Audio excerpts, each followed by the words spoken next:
All right, hello everybody, and welcome to Geopolitical Trend. Excuse me. My name is David Baralo. So good to be with you here. I know it's surprising. Usually I'll show up here on the weekends. This is a different circumstance, that is. It's because the nature of the topic. So that is the reason why I'm here. So anyway, like I always do, and I'm going to try to keep this brief, guys. I didn't realize, believe it or not, I didn't realize last time we had live was for 2 hours.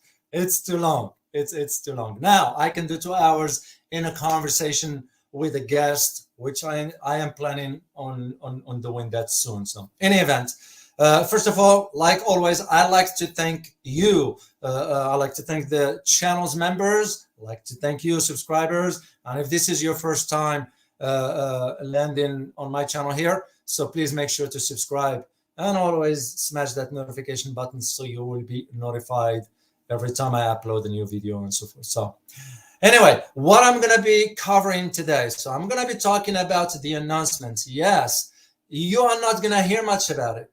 You know, I checked the info and to my knowledge, looks legit. And I checked from 2 different sources. And I will put the link and all that because I recorded the video for you guys. And it will be released by the time it gets to my editor. He'll work on it and all that stuff, and I'll launch it for you. I'll release it for you with the link to where the information came from. But this is what I'm going to be talking about today, about the Saudi shifting to the Yuan RMB. But this is not about that. It's about the big picture. Like I always say, the big picture. I'll be talking also about how significant that is. Well, how significant because it's moving from trade into loans, and I'm going to explain that. Then, of course, the status of the renminbi on the global level, on the global stage, that is, and the geopolitical implications. So that is what I'm going to be talking about. First of all, like I always do, I like to know where are you joining me from. Let me just take a look here. I know it's it came up surprising quick here, but it is what it is. Okay. Oh, my camera. Thank you. Oh, here we are. SK Wong from London. Good to have you here. So let me just see what part of the world you are joining me from. London is here. Oh, my camera is not focused. I don't know. Maybe see. Let's see here. Yeah, the tech is out of my my realm. So anyway, so let me see who else here. David K from Chicago. Good to have you, man. Scotty Dog from Mumbai. Good to have you. BJ from Iran. Good to have you. Nkulu Leko Shoba. I hope I pronounce it correctly. From South Africa. Good to have you. Nadia Eva Chambers from New York City. You know, I remember you last time you were here. So Morgan from Australia, good to have you. Irvin Garrett from Kentucky, good to have you. Jesus Aguilar from Pacoma, California. Yeah, where is that? Is it near big city? I'm familiar with, you know, of course, Monterey, LA area. That's about it. So let me know if you want to type where you're reaching me from. So Lena Taba from Canada. Good to have you here. Who is this? Oh, Elizabeth Robb. You said, I love Garland. He always makes me giggle. You know, are you talking about Garland Nixon? You know, I know Garland personally. So Orwellian, good to have you again from Netherlands. Oh, Wagner Group. Interesting. Abkhazia. You know, I don't know if anybody will be from South Ossetia. So interesting, Abkhazia. All right, let me see. Who is Jerome San from Philippines? Ann Holman from US. Good to have you. Big No from Czech Republic. Czech Republic, by the way, I've never been there. Surprising. I've been around Eastern Europe, but I never get a chance. And I always wanted to go to Prague. You know, My dream is just to have an afternoon coffee in Prague. So, lover of the Russian team, good to have you from London. A lover of the Russian team has always been supporting this channel. I truly appreciate you. I want you to know how much it means to me. So, all right, let me see. Prosa from Oregon, good to have you. Tale from Philippines. Laos, Leo, good to have you. Mike from Chicago. Fabio from Brazil. What part in Brazil? Sao Paulo? David K from Chicago again. And Switzerland, Sam Info from Switzerland. I've been in Switzerland. I've been in Valorbe. I'm sure you know, with the border with France. That's what I've been in. I visited one time there, and I made one stop in one time in Zurich on my way to Far East. So Picashus 5M Manchester, UK. Are you a fan of Manchester City? So Elizabeth Robb, East Coast, England. Afala from Somalia. Who is this one here? Oh, David K. The Garland complimented you on his stream this weekend. Yeah, I know Garland. You know, we talk frequently. As a matter of fact, I'll be talking to him tomorrow, and I'm gonna have him come over on this show. So I'm gonna have him here. I will coordinate with him and all that. But yeah, Garland and I will talk, and I'm a frequent guest on their show at the Critical Hour. Very interesting show, I tell you, because, and I'm not saying it to be Mr. Nice. You guys know me by now. I don't do that kind of nonsense. But it touches on the issues that matter. People need to know. And they don't sugarcoat it either. You know, they're stating the fact. And to me, I'd rather be a guest on a place like that that will help people understand, not just tell people what they want to hear. So I enjoy their show. Jesus Aguilar. Oh, I see. The city, Pocomea, near LA, in Los Angeles. LA is big, man. So, all right, let me. Brandon from West Seattle, Washington. I spent time in Washington, but I used to go a lot to Spokane. You know, I had a short trip to Seattle, so Spokane, where I used to go. All right, let me see one more here. Jimmy Starr from Vegas. HK from Connecticut. MR Arnir 59 from India. Let me see one more here. I am so sorry I couldn't pronounce this name. I'm showing it on the screen here. Intimbeko from South Africa. Good to have you here. Okay, Arlington, the Pentagon, Arlington, so from Virginia, that is near DC. So I used to live in Virginia, so I used to live on across the river on Potomac. So you always used to drive near the Pentagon. So one love. Oh, thank you. You are most welcome. You are most welcome. So anyway, let's move on here, guys, because again, I have some other recordings I need to do for the other big channel. As a matter of fact, I will highly recommend you guys watch when it's released. I'm going to be doing an analysis, a long one, about this, but I'm going to share with you here what I need to share with you. So, but first, let's talk about what's going on around the world, just for you to see and know. Okay, where is my screen here? So.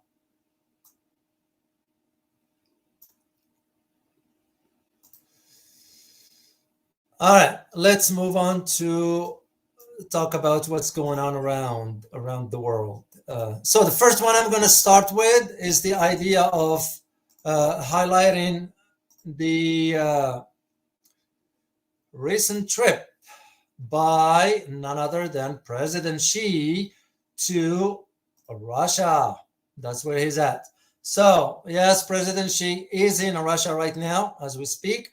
And there are a lot of, I just had an interview with an entity in Washington, D.C., and they were asking me about this one here as to the purpose of the President Xi trip to Moscow. Well, as you know, there are close friendship. It's partnership. There is just a matter of time before they move into some strategic of sort. And given where the world is headed, you can just see. Now, there are those who say, well, President Xi is going to try to work out a deal as far as ending the conflict in Ukraine. Ain't going to happen. I did talk about this one. The reason being because the West is already, the U.S., when I say the West, is the U.S. The rest of the West, the European Union, it's just a puppet, no more, no less. They're going to do what they are being told. It's no different than Canada. It's no different than Australia. They are, or they will be doing what they are told. So basically, the U.S. has already expressed its opposition to any initiative that the Chinese might initiate to resolve the conflict. You also, and I did a video for you guys, actually, I recorded one for, I did that one, released it for you for when China brokered the deal between Saudi Arabia and Iran. The U.S. will not want to see that regarding the Ukraine. That's another issue that they are not willing to see because they don't want to. So what they want, the United States, wants to prolong the war. And that's all I have for you for the word now. For the health segment, there is something important you need to know. Last time I shared the things with you about olive oil. This time I'm going to share a secret with you about garlic. And I do, by the way, any health issue that I share with you and all that stuff, I do it myself. I can't tell you something I don't do because I've been doing, like garlic. Why is garlic important?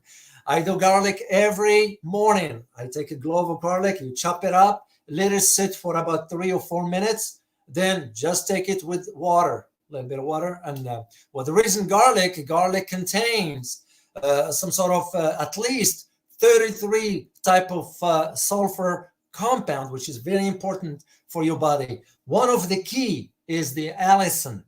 That's very, very important for you. Garlic, it helps with blood pressure, of course, lower cholesterol. It's reduced the risk of a heart attack. Garlic, of course, deals with the flu. I also have, which I make this one, I prepare them for like 4 or 6 months and make jars of pure honey. And I dip garlic in. I put about 8 or 10 cloves of garlic and seal it and let it sit for 3 or 4 months. Usually you do that in the summer and you prepare it for the fall. This way you don't have any issue with flu. I don't get flu much. I don't do medication. Medication is not good for you. If you only know the secrets in garlic, for example, or olive oil or turmeric or cinnamon, those are your best buy as long as you stay away from junky food and fast food and all that stuff. So anyway, that is my health for you for today. So let's get into talking about the idea of why is this deal matters. Now that we saw, for example, it's been announced that the Saudis and the Chinese agreed now to deal with the trade using the Chinese yuan. Well, usually how it works is that there is a bank in China called the Export-Import Bank, known as XIM Bank. It's called Chinese XIM Bank. I checked it out. It's legit. It exists. And again, I don't want to spoil too much because I am going to be releasing a video for you about this. The video is that my editors now is going to be working on it and we'll ship it for you. So here is the key that I want you to know. Why is this important? It's because this bank made the first, and this is the key, made the first loan. This is not about just a payment that the Saudis bought something from China and they're paying for it with yuan. No. It's making a loan. When you make a loan, it's a different story, different category, and so forth. And the key to all this is making a loan in the Chinese currency. And this is in cooperation with none other than the Saudi National Bank. I've been in Saudi Arabia. I spent time there back and forth when I was still in Washington. The Saudi National Bank is one of the largest banks in the kingdom. So, And that is why now this is going to all be facilitated in the RMB Yuan facility, currency rather. That is what's important about it. So, and the thing about all this is that this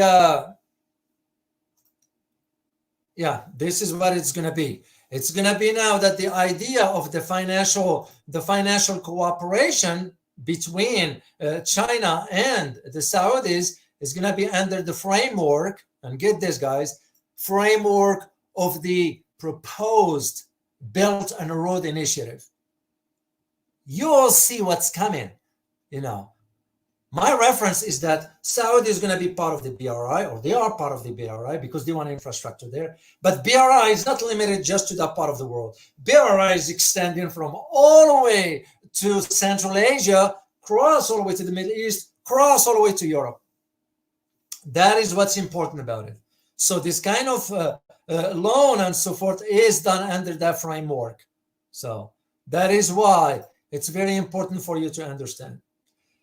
And the bank, the China Exim Bank, stated that, and I found a quote from their report, their statement. It says the funds, which means the transactions, that is, will be preferentially used to meet the demand of China-Saudi Arabia trade project.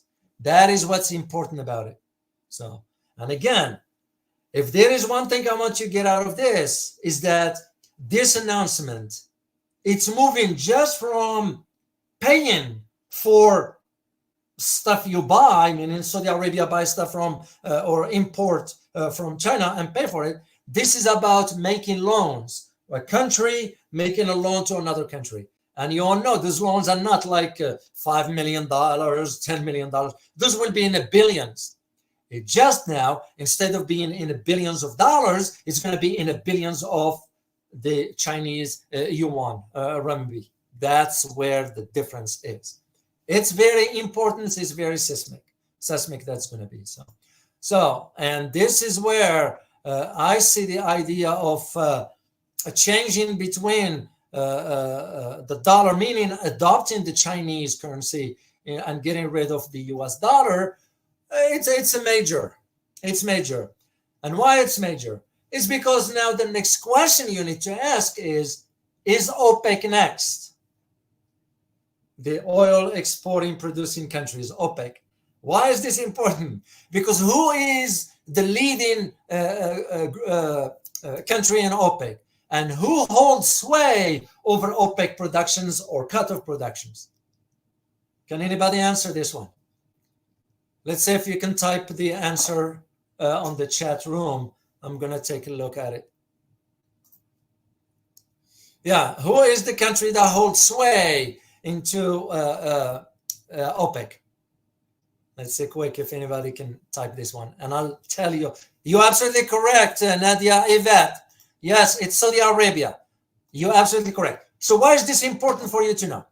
It's important because if Saudi Arabia holds sway over the production of how much oil can OPEC produces, and now Saudi Arabia sort of can get loans from China in that currency, wouldn't it be the logical question to ask as an analyst? Could OPEC ditch the dollar and move to the Chinese yuan? In other words, switching from petrodollar into petro yuan? Because that's the logical question to ask. And if you think about the top producing countries, you got about the top four: Saudi Arabia, okay, Iran, you got Iraq, Algeria to a degree, Libya to a degree, and that's about it. Nigeria to a degree, But who we talk about the top? It's Iran, Saudi Arabia. Well, Saudi Arabia first, then Iran and Iraq. That is why it's important. And the big picture of all this, like I said last time, if anything you get out of my talks with you and the knowledge that I share with you is the big picture. If you take into consideration when Iran and Saudi Arabia joined BRICS, you already have Russia there. You got the top 3 oil producers in the world that they are trading in a different currency beside the dollar. You all see where the problem is for the US now. Okay, now here is the next thing that's going to be, again, another logical thing that you need to think about and consider. And that is, how will the United States respond? I'm going to share something with you. It's not a secret. It's just you don't hear much about. And this is why there are certain things I'll share with you on my channel here, or the big channel, you're not going to hear anywhere else. And we pride ourselves into that. We do have troops on the ground in Saudi Arabia. Now, put the two together and figure what might happen next. So, you'll see what I'm getting at. So, Saudi Arabia already mentioned or denied that it accepted that. Well, of course, it's going to have to do that. There's also a reason for why Saudi Arabia will have to do that. Because Saudi Arabia has so much gold right here in the US.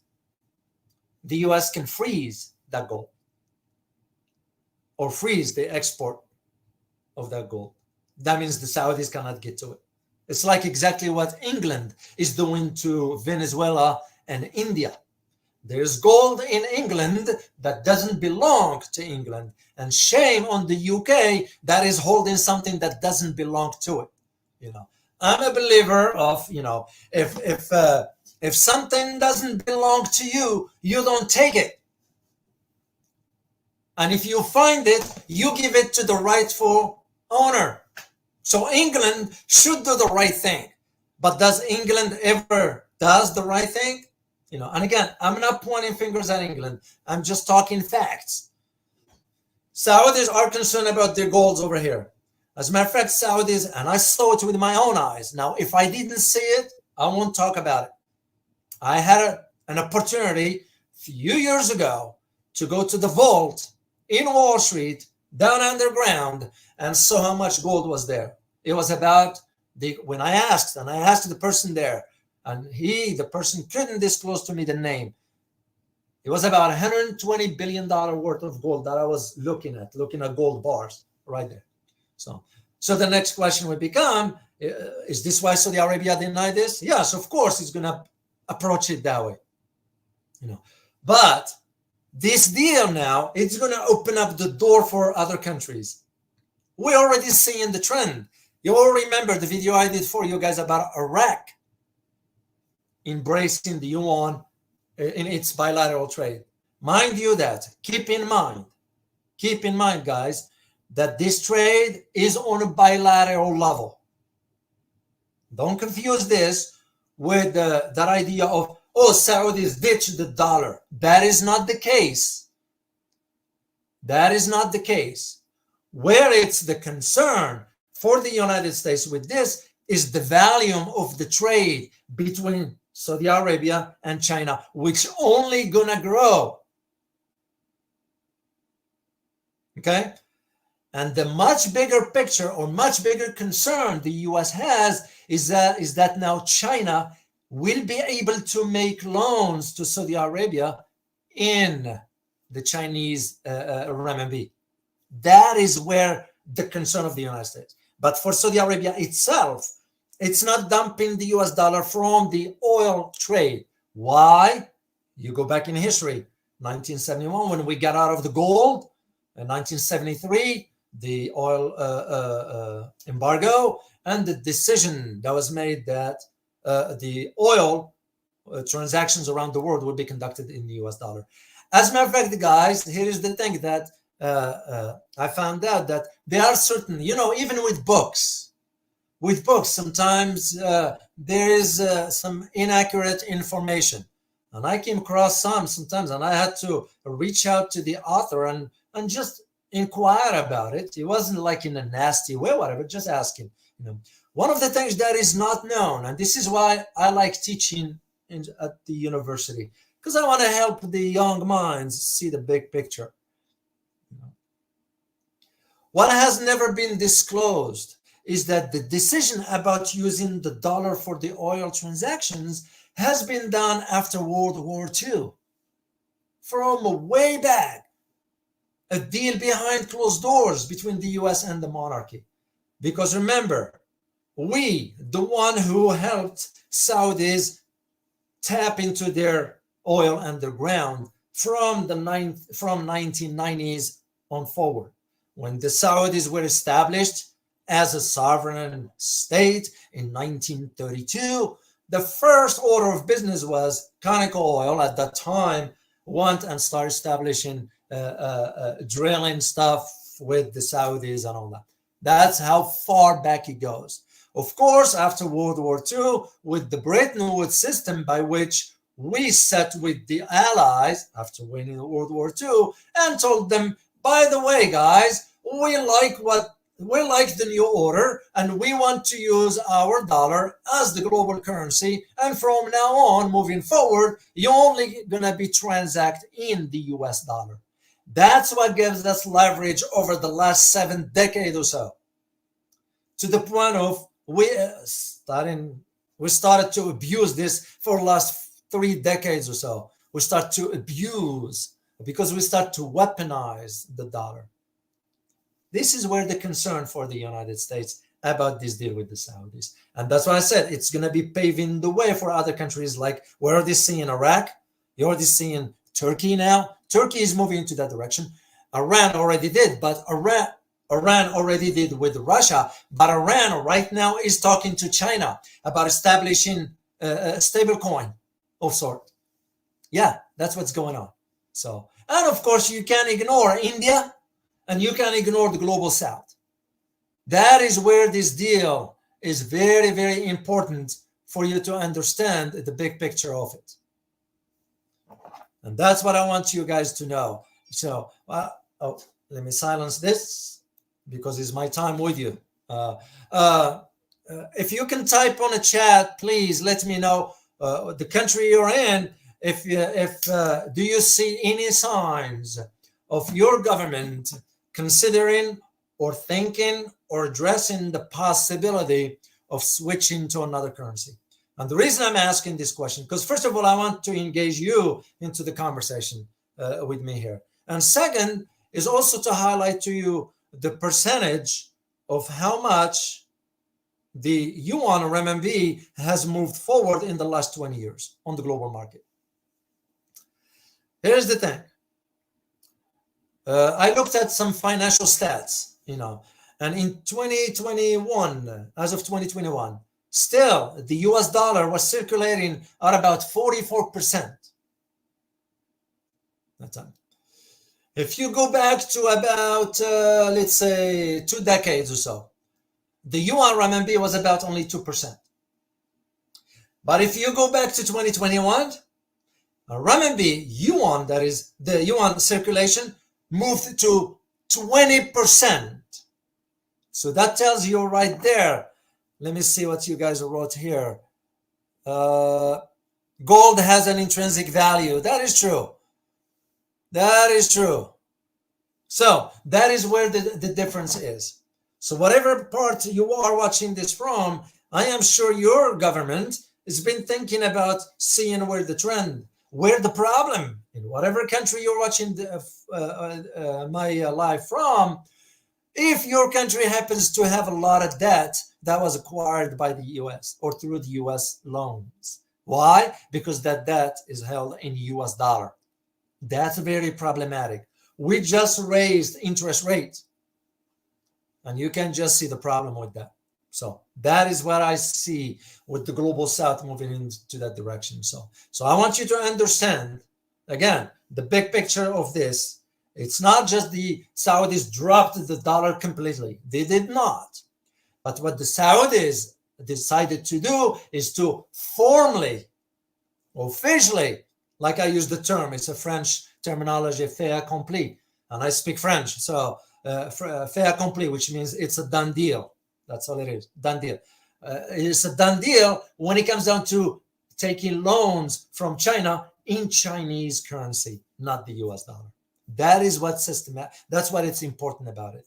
And again, because of the volume of the trade between China and Saudi Arabia, which only going to grow, given how the wealth has shifted from the west to the east. And I already talked about this I don't like to repeat. Yeah, thank you, Mohammed from Egypt, and thank you for being here. But it's just funny you wrote Egypt, and it brought to mind another country that is Egypt. I already made a video for you guys about it. So, and again, the trends you have to see. You have to see that big picture where things are headed moving forward. And that is why you put this conversation within the global context. Now, those are economically. Geopolitically, you're going to have to think in terms how this is going to shape the global order. Yes, it will shape the global order one way or another. Yeah. Let me see here. Ingenious KVTH from Spain. What part in Spain? You know, I used to travel a lot to Spain, Barcelona, Madrid, of course, but there's also Sevilla and Andalusia, Algeciras, way on the south near Gibraltar, and across the strait to Morocco. So, what was I saying? To think of the big picture geopolitically. And why is this important for you to know? Because the financial aspect is part of the geopolitical calculations. Ask any country, especially when it comes down to either developing world or the developed world or the emerging economies. You know, they'll tell you the financial aspect is part of that geopolitical strategy. And this is exactly what the Saudis just did. It's the same thing what the Chinese just did. Let me say thank you to let me show this one here. Oh, thank you so much. The world is watching news. Thank you very much for your super sticker. I truly appreciate it. That's the big picture of all this, guys. The financial tool is part of the geopolitical. And the geopolitical calculations for both Saudi Arabia and China is simple. Especially now that China was able to broker the deal with Saudi Arabia's arch enemy, Iran. That even makes it now even far better for all three. Like I said last time, a win-win situation. So geopolitically, it's because now Saudi Arabia and Iran can both truly influence the direction of the Middle East, economically speaking, because you don't ignore Turkey. That's a role it plays there. And you don't ignore Iraq's oil production. Iraq's budget is about 90% just from oil. It tells you how much oil into that. Let alone the Gulf countries, United Arab Emirates, Qatar, Kuwait to a degree, Bahrain to a degree, Oman to a degree, Jordan to a degree. I don't count those countries. They're too small. So, and geopolitically and economically, this is what's going to be now the concern for the United States dollar. Why? Because you're going to be seeing countries in the Gulf, like United Arab Emirates, like Qatar. Now you got Saudi Arabia, Iran, of course, maybe Oman soon, maybe Kuwait soon. All of them is going to be switching in their bilateral trade. Once again, that's another key word. When I talk, all I'm talking about here is bilateral trade. We're not talking global trade, because the Chinese currency is not a global reserve currency as much as the US. It is part of the global baskets of currencies, and I don't think so China wants that at this point, because it comes with a responsibility and all that stuff. And this is the problem we made for ourselves, we Americans. When I say we, I'm referring to the government, is we've weaponized the dollar to the point we start to use it in sanctions on any country that doesn't toe the line. This is why Australia couldn't say no to the US. This is why Japan could say no. This is why South Korea. This is why the EU, not all of them. You take mainly Germany and France and England. England is not part of the EU, but it is in Europe. So, and this is why you have to take this into consideration. With the case of the Saudis, is much bigger and much different. That is what I want you to understand, the big picture of all this. So I'm gonna stop right here, because as I said, I have some other engagements to do and I have some recordings to do. But I want to go back here and answer a few of your questions. As I mentioned to you, be on the lookout for a video on this. I structured something for you, and I also gonna be recording a video for President Xi's visit to Moscow. It's a big deal. And again, I sort of make the videos that you guys can learn from. And you all know this. I'm not here to just kill the time, whatever. I have a busy schedule, very busy. But again, I respect you enough to allocate time for you and sit down here and address this with you. So I'm gonna go back and take a look at some of your questions if you have any.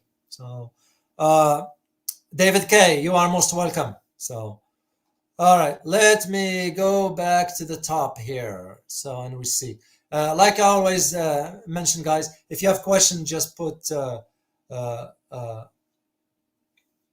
Q. That means this question. Multipolar world, good to have you here. You know. Oh yes, I remember the fake weapon mass distraction, which was none. You know, basically that one. I was against the invasion. I argued for it at that time, and the kind of, you know, there's something we learn in the military, the chain of command. There's, you know, you can only, the reason why I spoke out is because I couldn't go to bed, you know, go to sleep. If I am to ask myself, did I give it 110% effort? It's almost like in this stuff here. Did I give 110% effort in sharing the knowledge that I have with you? If I do, then yes, I can go to bed peaceful, in peace, whatever. If I don't, then I said I shortchanged my viewers, or I shortchanged my country, or I shortchanged another fellow human being. And that it doesn't work with me that way. If, like I always say, if you don't do things with passion, don't do it. Don't do it. Because you become just acting. You become just fake, you know. And who wants to deal with that? You can spot somebody who fake things. You can spot them. You know, the reason I always loved my students, because they knew from day one, I am not here to sugarcoat things for them. And I'm here because I care about them. They appreciate that. And I thank them for that. And I appreciate it too, because they could see. So same thing with you guys, and same with this back then invasion. I spoke up to the best of my abilities, and that's where it was. And we all saw the outcome of it. Iraq is destroyed. So sad enough. So, all right, let me. Oh, Elizabeth, what you're saying is the RAN are great. Maybe you could go on there. So yeah, if they extend an invitation, I'll be happy to show up. Usually I don't do this much. And again, because I am very wary about anybody who claims to be geopolitical analyst. You know, I kind of, you know, it's my credibility in line. It's my reputation. And I worked hard to get to where I am. I can't just waste that one. So I'm very careful as to whom I will go and do an interview with. You know, even the guests that I invite. I'm very careful about that. So yeah, I don't know if you are a subscriber there, whatever, put a note there, whatever. I'll be happy to show up if they ever extend the invitation, and I will do it. So, all right, let me see. Omar Turab from South Africa. Good to have you here. All right, let me see if there's a question here. A lover of the Russian God. Yes, garlic is very good for you. Take my word for it. Here in the US, of course, we don't believe in the Eastern medicine, you know. I do it, you know. I hardly ever see a doctor if I don't need to. If I get a cold, which I hardly ever get, I don't see it. Because medication, because here in the US, the system, and if you are an American watching this, the healthcare system is made to make you sick because it's about profit. It's about transactions. That's why if you are an American, I'm going to ask you a question. You know, maybe outsiders might not know, but if you are an American, what are most cases of cancer in America are related to? Yeah, you think about it. What are most cases of cancer in the United States are related to? Yeah, they are related to food because of the GMO and the amount of whatever. So garlic is your best bet. So, and I've been doing it for a while now. So, all All right, let me see if there's a question here. And by the way, guys, while I'm thinking about it, did I mention that the former president of Taiwan is in China right now? And if notice, I didn't say he is in Beijing, he's in China. You know, I'm gonna do a show for you about that one. So I saw somebody from Finland here. Oh yeah, right there. I'm sorry, I don't know how to pronounce this name. GQ from Finland. I don't know what part in Finland. I was in Helsinki. I always enjoyed Scandinavians, but that was back then. I won't go back right now, because the governments in both Finland and Sweden are digging a hole for the Scandinavian countries altogether.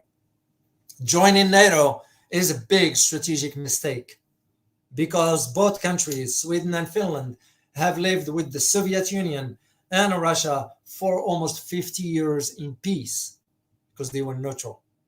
That is the difference. So, all right, let's go. Let's see if there's a question here. Oh,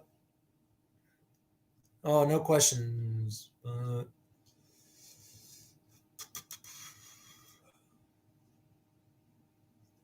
It's always interesting, just because understanding, you know where to fit the pieces to form your opinion. And by the way, I usually don't say much. Sometimes it's not I leave things out. I want to trigger your thinking, because I want you to start to think on you, because I will never ever reach a conclusion for you, because that's not my place. You are independent intellectually. You can reach your conclusion. You're smart enough. I can just get a glimpse about you just from your wording, how you word things, and I've been around. You know, you don't get to be an analyst just overnight. So that is why sometimes I don't finish certain things, because I want to let you or give you that opportunity to reach that conclusion yourself. So, all right, let's see.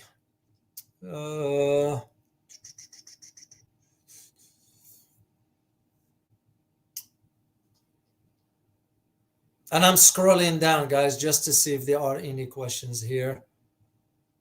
David K, you are most welcome. He's saying thank you. You are most welcome. Omar, thank you as well. You are most welcome.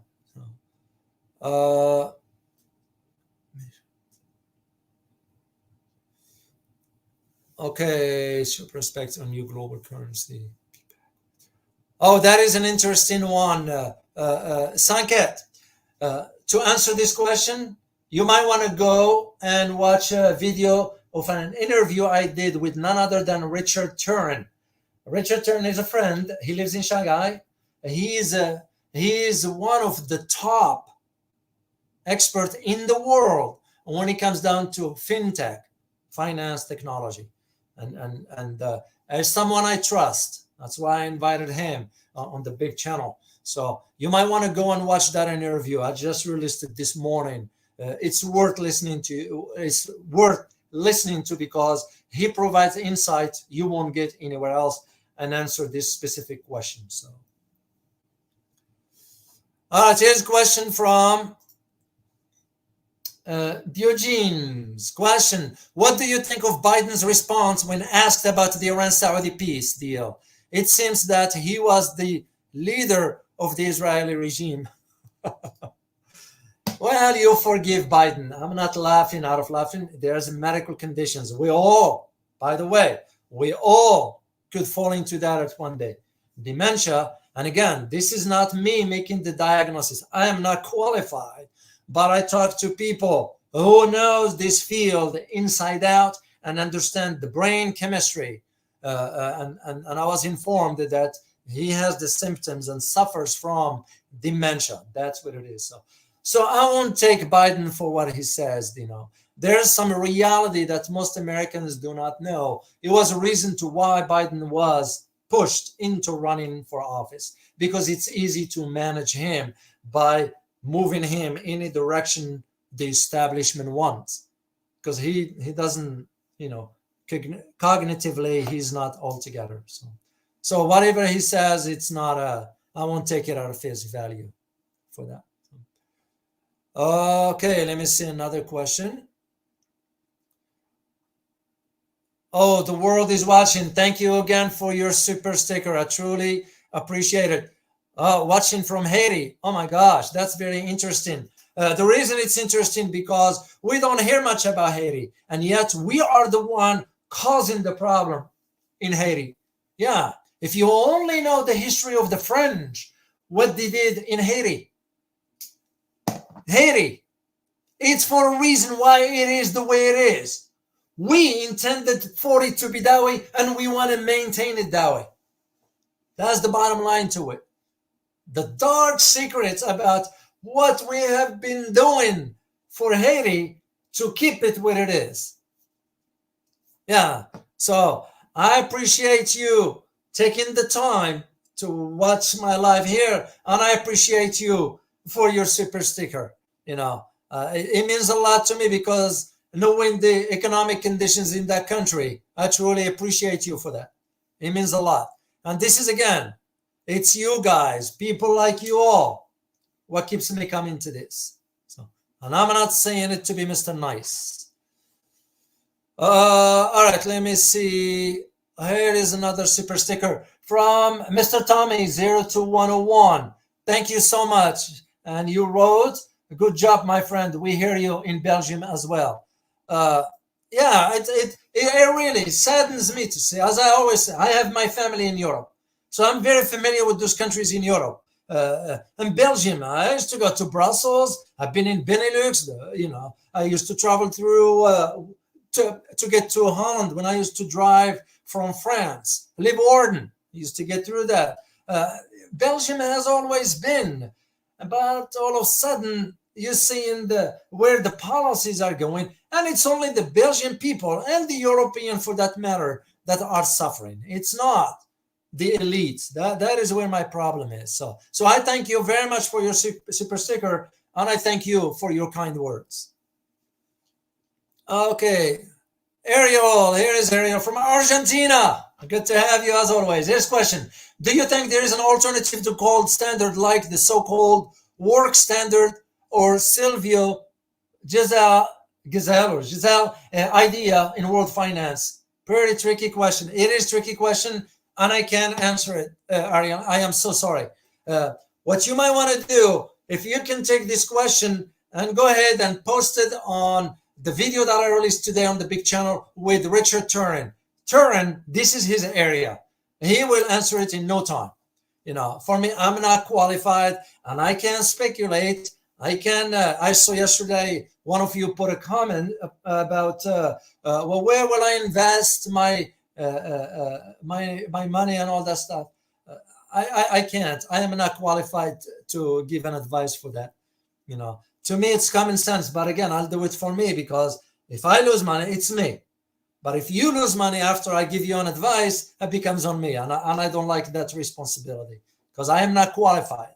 Now, you talk to me about geopolitics, I will be able to give you my advice if there's investments. And that's what I do usually for consulting.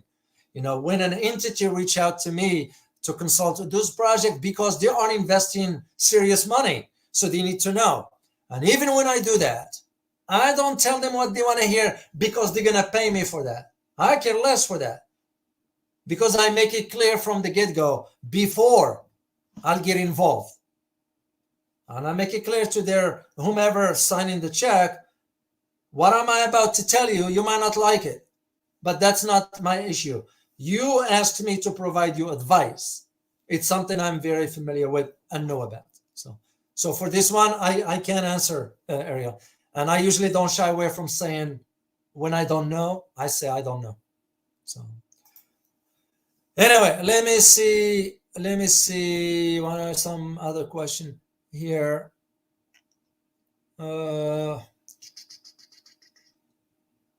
Super sticker from SCLE. Thank you so much for your super sticker. I truly appreciate it. It means a lot, guys, to all of you. It means a lot. Super sticker, usually it's an indication for how, that means my content makes sense to you. That means you appreciate it. And the fact you do, it keeps me going. And I say it, that's what I do. Okay, let me see another super sticker from Johans W. Thank you so much, Johans, for your super sticker. I truly appreciate it. It means a lot. To all of you, no questions. So, let me see this one here. Anna Kiblis, thank you again so much for your super sticker. And Anna Kiblis is from the Southeast Asia area, without disclosing the location, because it's his decision, not mine. I can't disclose people's decision unless they type it, whatever. It's my security brain. That's how it operates. I always think in terms of security. When you are trained for years and years, security awareness becomes part of your daily life. That's usually how I do it. So let me see another. Yeah, that's about it. That's all I can see here from now. So, well, guys, I'm going to have to close this because I have to go prepare for other stuff. Just to recap all this for you to see. Oh, where is the other? So I can remove this one here. There we go. Just to recap, the Saudis, China now decision for Saudi Arabia to acquire loans in Chinese Yuan RMB, it's a big deal. It's a big deal because it will now alter the global financial market, but not tomorrow. That's what I'm saying. These things takes time. But what you are looking at is the sign. Those are clear, loud signals as to where the financial system is going. And this is why I won't be surprised that probably we're going to be seeing now the US launching a report about Saudi's human rights abuses. We might see tensions through in Yemen. Again, we might see, that's how the US operates, which is pathetic, because that shows how ill-conceived. We don't have foreign policy. And when you embark on this kind of initiatives, that just shows the world that you lack substance. You don't have a grasp, or you don't want to accept the truth and reality that the world is shifting from a unipolar to a multipolar. And that's the reality of it. So like the saying goes, may you live in an interesting times, and you are in it, because historically you are in it. So you are witnessing the shift of global order. So, well, guys, I hope you find this informative as always. And remember, geopolitics impact your daily life in more ways than one. Till next time, guys. Bye-bye.